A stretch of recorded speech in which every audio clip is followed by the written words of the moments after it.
उत्तर प्रदेश में विधानसभा की 9 सीटों पर उपचुनाव की चर्चाएं तेज हैं और इसी को लेकर के उत्तर प्रदेश के 2 लड़के फिर से सुर्खियों में आ चुके हैं।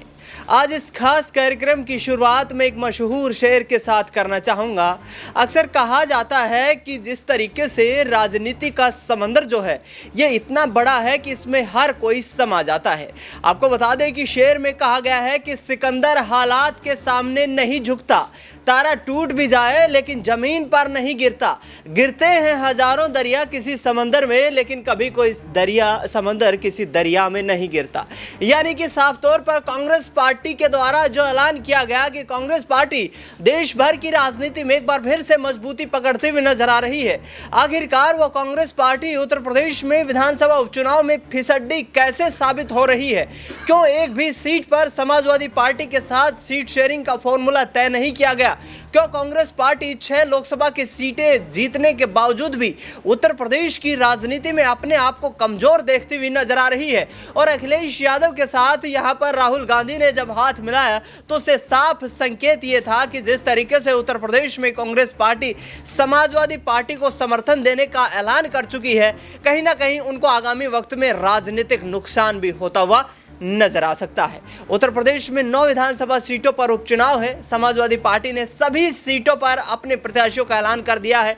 उत्तर प्रदेश की 9 विधानसभा सीटों में प्रमुख लड़ाई भारतीय जनता पार्टी और समाजवादी पार्टी के बीच देखने को मिल रही है।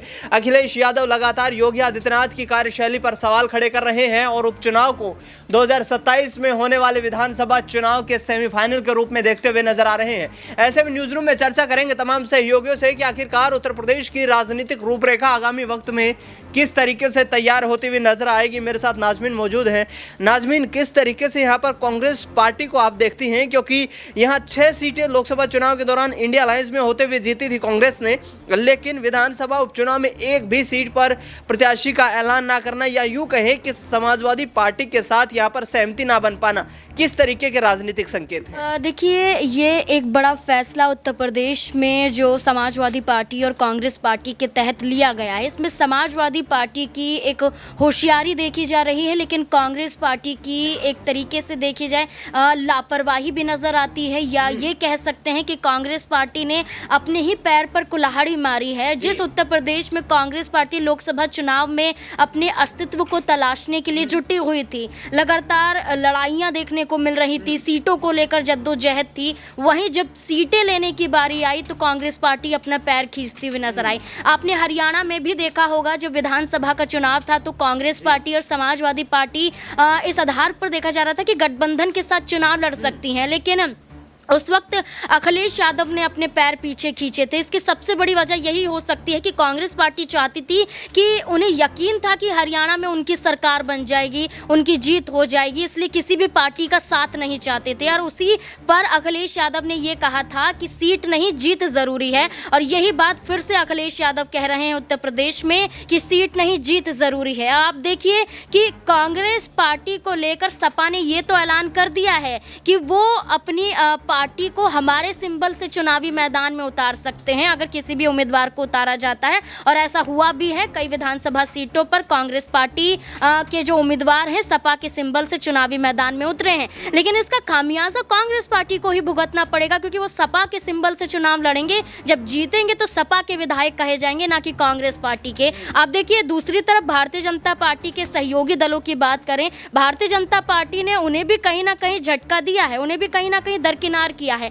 लेकिन एक बड़ी होशियारी यहां पर जयंत चौधरी की हमने देखी। जयंत चौधरी की पार्टी को एक विधानसभा सीट, मीरापुर विधानसभा सीट दी जाती है, लेकिन यहां पर भारतीय जनता पार्टी के प्रत्याशी हैं मिथिलेश पाल, वो आरएलडी के सिंबल से चुनाव लड़ेंगे। यानी कि जयंत चौधरी की पार्टी के सिंबल से चुनाव लड़ा जाएगा, यानी कि उनके खाते में एक विधानसभा सीट भी आएगी और एक विधायक की संख्या भी बढ़ती हुई दिखाई दे सकती है। तो इस आधार पर आप देख सकते हैं कि कांग्रेस पार्टी उत्तर प्रदेश में जहां कमजोर थी वो और कमज़ोर नज़र आ रही है। नाज़मीन, जयंत चौधरी का आपने यहाँ पर नाम लिया। जयंत चौधरी को 3 सीटों पर चुनाव लड़ाने की पश्चिमी उत्तर प्रदेश में तैयारियां चल रही थी, जिसमें कुंदर की सीट शामिल है, अलीगढ़ की खैर सीट शामिल है। यहाँ पर भारतीय जनता पार्टी ने दोनों सीटों पर चुनावी मैदान में अपने प्रत्याशियों को उतार कर कहीं ना कहीं ये जोखिम अपने आप यहाँ पर कहीं ना कहीं ऊपर नहीं ले लिया है, क्योंकि कुंदर की सीट की बात करें 65% से अधिक मुस्लिम मतदाता, दूसरी तरफ या खैर सीट की बात करें जहां 60% से अधिक जाट मतदाता। तो क्या इन 2 सीटों पर यदि यहां पर मीरापुर सीट को छोड़ दिया जाए, जयंत चौधरी बीजेपी के लिए उतने दमखम से लड़ते हुए नजर आएंगे? देखिए, बिल्कुल, जैसे कि आपने ये कहा कि बीजेपी यहाँ पर कुंदरकी से श्री रामवीर ठाकुर को, एक ठाकुर चेहरे को चुनावी मैदान में उतारते हुए नजर आई, जहां मुस्लिम बहुल्य सीट मानी जाती है। तो इस आधार पर आप देख सकते हैं कि जयंत चौधरी सीटों की मांग करते हुए नजर आ रहे थे। भारतीय जनता पार्टी को कहीं ना कहीं डर था कि लोकसभा चुनाव में जैसे हम पीछे हुए हैं, वो विधानसभा चुनाव में भी ये सीटें उनके हाथ से ना निकल जाए, और इस आधार पर उन्होंने खैर विधानसभा सीट भी नहीं दी। और इसके अलावा आप देखिए कई और विधानसभा सीट की भी मांग की गई थी। संजय निषाद का जिक्र कर लेते हैं। संजय निषाद ने भी यहाँ पर सीटों की मांग की थी। खुद मझवा विधानसभा सीट की मांग करते हुए नजर आ रहे थे, कटहरी विधानसभा सीट की मांग करते हुए नजर आ रहे थे। भारतीय जनता पार्टी ने यहाँ पर संजय निषाद को तो एक भी सीट नहीं दी। सबसे बड़ा नुकसान तो निषाद पार्टी का यहाँ पर हमने देखा, क्योंकि मझवा विधानसभा सीट तो उनकी जिताऊ सीट थी, उनके खाते की सीट थी। भारतीय जनता पार्टी ने तो वो सीट भी उनसे छीन ली। जयंत चौधरी को कम से कम एक सीट देकर ये तो संतुष्ट कर दिया कि उनकी ही सीट थी, उन्हीं के ही यहाँ पर जो अब सांसद हैं वो विधानसभा का चुनाव लड़ चुके थे, चंदन चौहान। अब जीत एक सीट पर यहाँ पर जयंत चौधरी की पार्टी की होती है या नहीं, ये देखना होगा। लेकिन भारतीय जनता पार्टी कई मायनों में यहाँ पर गलत फैसले लेती हुई नजर आई है, और यही फैसले वो तमाम विधानसभा सीटों पर लिए हैं जहाँ पर उनकी सहयोगी पार्टियां अपनी तरफ से दावा पेश कर रही थी। ठीक है, उत्तर प्रदेश में विधानसभा के उपचुनाव को लेकर के एनडीए गठबंधन में एक तरफ बीजेपी का दबदबा देखने को मिला, तो दूसरी तरफ विपक्षी गठबंधन इंडिया अलायंस में समाजवादी पार्टी ने अपना दबदबा कायम रखा है। आपको बता दें कि जिन 9 सीटों पर विधानसभा के उपचुनाव हो रहे हैं, इनमें से 2022 में 5 विधानसभा की सीटें समाजवादी पार्टी ने जीती थी। अखिलेश यादव 9 की 9 सीटों पर जीत दर्ज करने के दावे कर रहे हैं। मनीष मेरे साथ मौजूद हैं। मनीष, क्या कांग्रेस पार्टी को यहाँ पर एक भी सीट न देना अखिलेश यादव का अति आत्मविश्वास, या कांग्रेस पार्टी की तरफ से प्रियंका गांधी का इस उपचुनाव में कहीं ना कहीं निष्क्रिय दिखाई देना? क्योंकि लोकसभा चुनाव के दौरान भी सीट शेयरिंग को लेकर पेच फंसा, उस दौरान यहाँ पर अखिलेश यादव के साथ प्रियंका गांधी ने मुलाकात की, बातचीत हुई और सीट शेयरिंग का फॉर्मूला तय हो गया था। तो क्या प्रियंका गांधी को उत्तर प्रदेश की राजनीति में अब यहाँ उपचुनाव में मुख्य धारा की राजनीति में नहीं आना चाहिए था?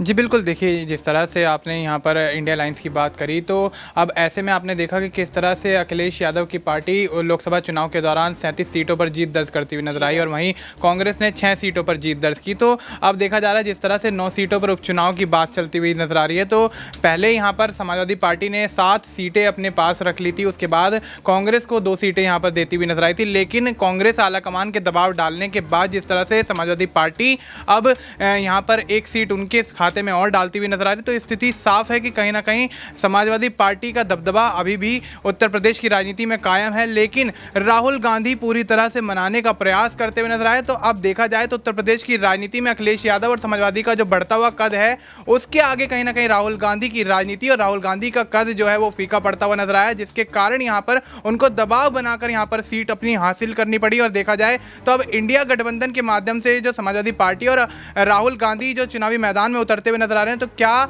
यहां पर एनडीए गठबंधन का खेल बिगाड़ते हुए नजर आएंगे? क्योंकि एनडीए गठबंधन के तहत भारतीय जनता पार्टी ने उत्तर प्रदेश की राजनीति को मद्देनजर रखते हुए अपने पास 8 सीटें रखी हैं, तो जयंत चौधरी को यहां पर सिर्फ 1 सीट दी है। यानी कि भारतीय जनता पार्टी किसी भी सूरत हाल में अपनी पार्टी की जो उम्मीदवार हैं उनको जिताना चाहती है। इस कारण कहीं ना कहीं एक बड़ा चैलेंज भारतीय जनता पार्टी की तरफ से कांग्रेस के लिए यहां पर सेट किया गया है, और ऐसे में देखना यह होगा कि भारतीय जनता पार्टी इन सीटों पर दबाव दबाव बनाने में कामयाब होती हुई नजर आती है, जीत दर्ज करती हुई नजर आती है, या फिर कांग्रेस जिस तरह से यहाँ पर एक तरह से यूं कहें कि गिड़गिड़ा कर जिस तरह से यहाँ पर सीट मांगी गई है। प्रियंका गांधी की भूमिका, जी बिल्कुल, प्रियंका गांधी की अगर बात की जाए तो प्रियंका गांधी जिस तरह से लोकसभा चुनाव के दौरान सक्रियता यहाँ पर दिखाती हुई नजर आई, तो अब ऐसे में प्रियंका गांधी को मद्देनजर रखते हुए यहाँ पर जिस तरह से कांग्रेस अब विधानसभा के उपचुनाव के मैदान में उतरती हुई नजर आ रही है, तो अब ऐसे में अगर प्रियंका गांधी और अखिलेश यादव की यहाँ पर कोई बातचीत होती है तो अब उसका क्या कुछ प्रभाव इन उपचुनाव पर पड़ता हुआ नजर आएगा, ये देखना दिलचस्प होगा।